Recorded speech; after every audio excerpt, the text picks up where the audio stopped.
I, 18F, have my high school graduation ceremony this Wednesday. It was sent to my parents in an email that I will be giving a speech that day as my grades made me valedictorian of my school's class of 2024, and I was excited to do so. My school made us reserve and buy tickets to the ceremony weeks in advance, and I picked mine up on the 26th. The problem started at dinner when I told my family I picked up the tickets for my graduation day and would keep them with me until the day of just to make sure they don't get lost. My dad told me that he and my sister had plans for an hour before the ceremony, but that my mom would be there the whole time, and that they'd try to be there for the after party. I was honestly shocked for a moment, before starting to laugh, assuming they weren't serious. When I realized they actually weren't joking, I'll admit I was a bit mad. I'm usually a very shy and non-confrontational person, even around my family, but I started yelling at my dad and sister, asking if they were seriously ditching my graduation ceremony. I told them that the after-party was useless to attend, and that all the pictures of the graduates with their families would be taken at least 2 hours before the ceremony. They said it's fine and we can take our own pictures the day after my graduation, but I got up and left dinner. Over the weekend, I saw a few people on my class group chat complain that they didn't get enough tickets, so I offered up the 2 tickets I had, and met up with a girl from my class to give them to her, and even though I told her not to, she actually paid me the original price for them.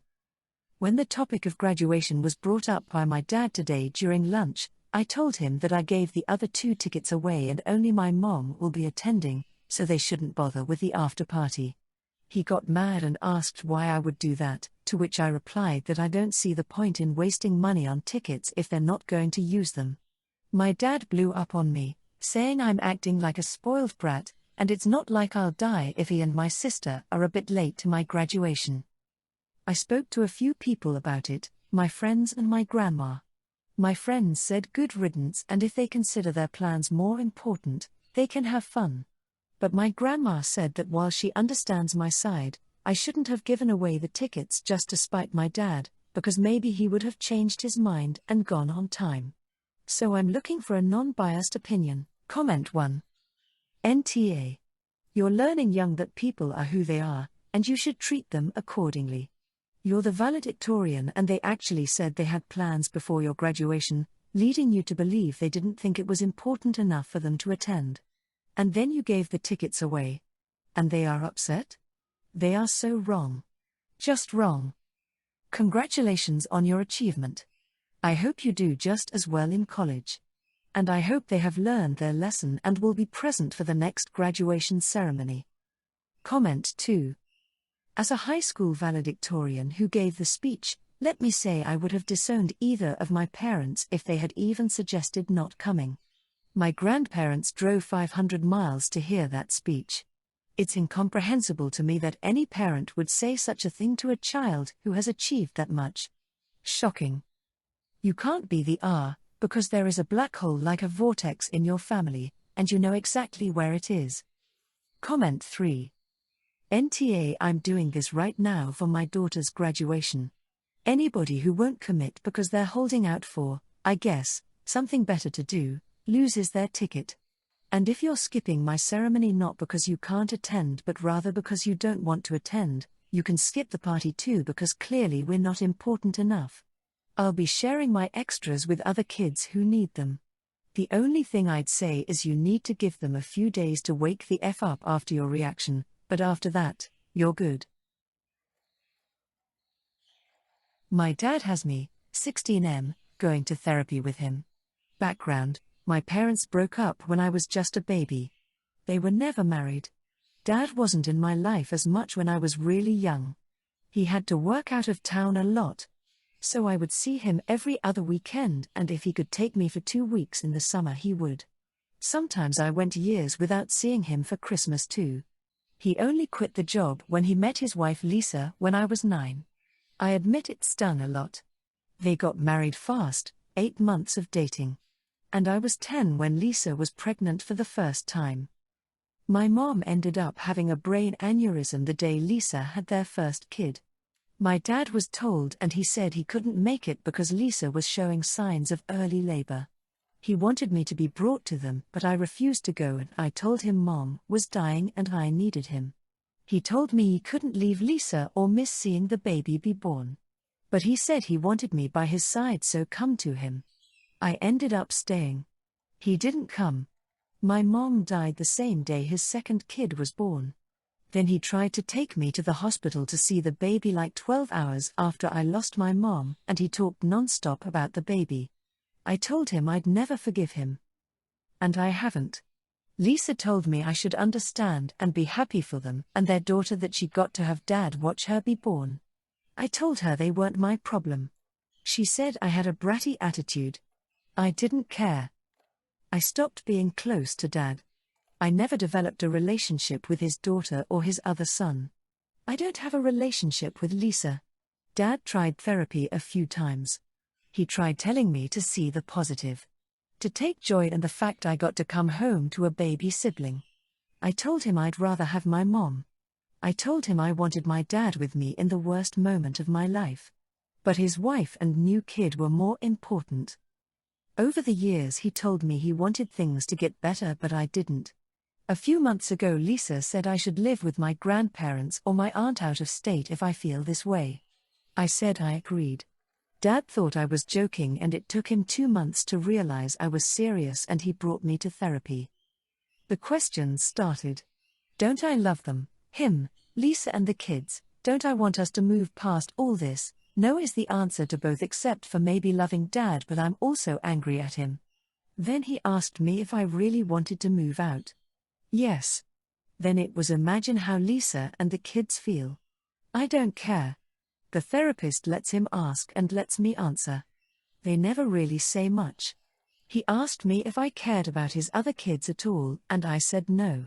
He got so distressed and agitated, and I told him to stop asking questions he doesn't want the answers to, even if we are in therapy. He told me I'm not even trying. And I told him I had told him that already. He said therapy is about asking questions and working through things, and I'm not behaving the way I should. Comment 1. NTA. All other things aside, your father was in a lose-lose situation when it comes to choices: scared child with mother/his ex-wife dying, and scared current wife giving birth. I honestly don't know what I would have chosen when both your child and your partner equally need you. But that aside, his behavior before, during, and after was atrocious towards you, and he really shouldn't be surprised when you gave him no indicator that you care about his current family. Both things happening at the same time were unfortunate, and extremely likely to end with the side left alone not forgiving him. I'm sorry for you that he didn't choose his child. Comment 2. NTA. I think you should go to therapy alone just to find some peace of mind. However, I do think that your dad should ask questions even if he doesn't want the answers. He needs to realize how you feel. I'm so sorry for your mom, and I hope everything works out for you. Comment 3. NTA. Honestly, you're doing fine. Bad parents love using therapy to bully victims to fix stuff. You didn't break it. You have no obligation to fix it if you don't want to. Also, I find it gross that your dad cares so little for your mental health that he doesn't even bother to understand how you'd be feeling. He didn't compromise at all, he just told you to abandon your mom at the hospital. I 24 have siblings, 4F, 13F, and 19F, and they have lived with me for 5 years. And our mother is not mentally there. I didn't even know of my youngest sister's existence until she was 2, and a family member expressed concern for her. That is just to give you an idea of how unstable my mom is. My 19-year-old sister, let's call her Emmy, went to college in the fall. Financial aid had covered a really heavy fee, and it was left to me to cover about $6,000 after it, which didn't seem too bad considering how much uni is without it, and I also agreed to give her $50 a month to sustain herself. I agreed to pay that money for my sister because, at the time, I really didn't want her taking out any loans. I didn't get the opportunity to go to college. I have been working since I was pretty young, and I had my siblings, so there was no way I could juggle a job that would sustain us and college. Now my sister called me a few days ago and asked for a $100 to go out with her friend. I said I don't have it. She got upset and said that the money I gave her was only enough for her sanitary supplies and she could barely eat out. She has a meal plan and a dorm. I told her for the 5th time to get a job. Guess what she told me after that? She told me I wanted to ruin her college experience because I am uneducated and didn't get the chance to go to college, so I am placing my anger on her because I am jealous of her. We even argued for a hot minute. She even asked me what I was spending my money on, and I asked her if she knew how much she knew it was to maintain our youngest sister. She said she was in school half the day. My younger sister is in daycare. Public school is free, daycare is not. I need to work, and in order for me to work, I have to pay an outrageous amount to leave her in a daycare. Now Emmy is somehow unaware of this and is acting like taking care of 3 of them is a financially easy task. Mind you, this is not the first time she is being selfish. I asked her to apply to be an RA so she could get free housing, but she didn't even attempt to apply. If she got rejected, I wouldn't be upset, but she did not even turn in an application. After arguing with her that what she said was selfish, I gave in and agreed with her. I told her I was so jealous that I was not going to pay for tuition ever again, and when she comes home, she can get a summer job to maintain herself or take out a loan. I don't know why I am working myself thin and exhausting myself for someone who doesn't even appreciate it. I told her I wasn't joking and was dead serious and hung up. She sent me some apologies after. Am I being in a hole and cutting her off? She will still always have a place in my home. I am not leaving her homeless, or is she just a teenager and am being childish? P.S. I understand that me taking in my sibling was my choice, but it wouldn't hurt to receive some thanks for the amount of work I do for them. Comment 1. NTA. You made the decision to take in your siblings and you are providing for them. That doesn't mean you have to provide your adult sister with luxuries. $50 a month is very little. It's also free money she's getting in return for literally nothing. Nobody owes her fun money. You don't even owe her tuition. She should also be actively seeking out resources on campus. Lots of health services places can hook you up with free hygiene products. There are tons of free events on campus and clubs where she can hang out without spending a dime. That's the college experience. It's weird that someone raised by an unstable parent is still this immature and unfamiliar with how life works. If her friends like hanging out with her, honestly, they should just pay her way on the nights they want to go out, or they should find free stuff they can all do together.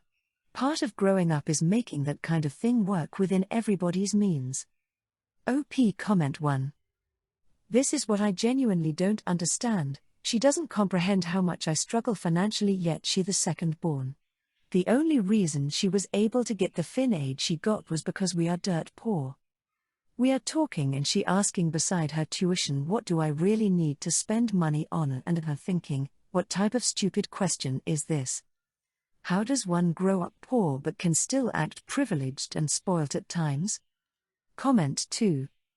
NTA. I'm surprised you took them in. Some can and some can't because the financial burden is a lot. That said, kudos for doing so.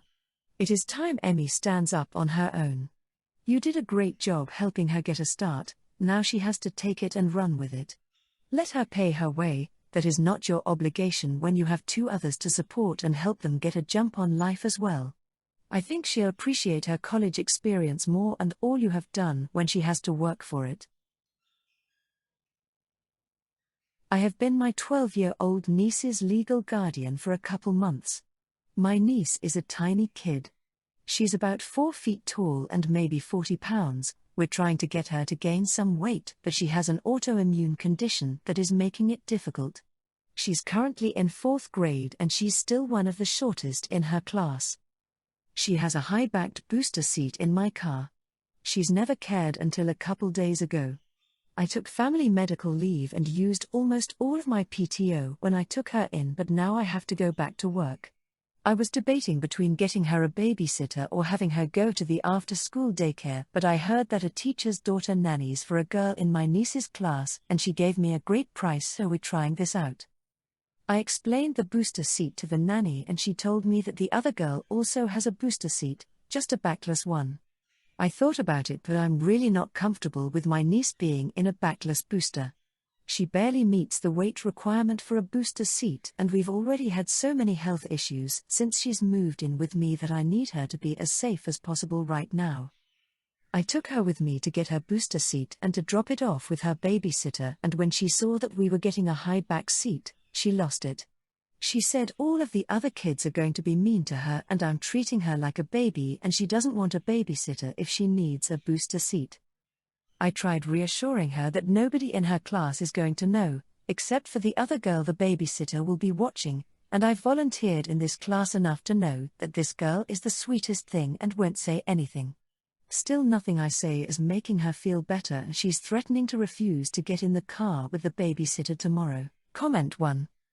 A very gentle YTA. Barely meets the criteria means she meets the criteria. This isn't just about the other kids. It's also about her very appropriate developmental stage where she is growing up, differentiating herself from you, and trying to find commonality with her peers, especially if she is significantly different in size from them. My youngest was teeny at that age, too. He still is, really, compared to his peers. When you are telling her I want you to be safe, she is hearing you are still a baby. 4th grade is old enough to allow her autonomy in a safe situation like this. Comment 2. Nah, and because of the severity of the situation, this question isn't appropriate for Reddit. This is something you should discuss with your niece's doctor. Maybe you're being overprotective, for valid reasons, but overprotective is overprotective. Maybe you're not. Only one way to find out, and that's by asking a professional.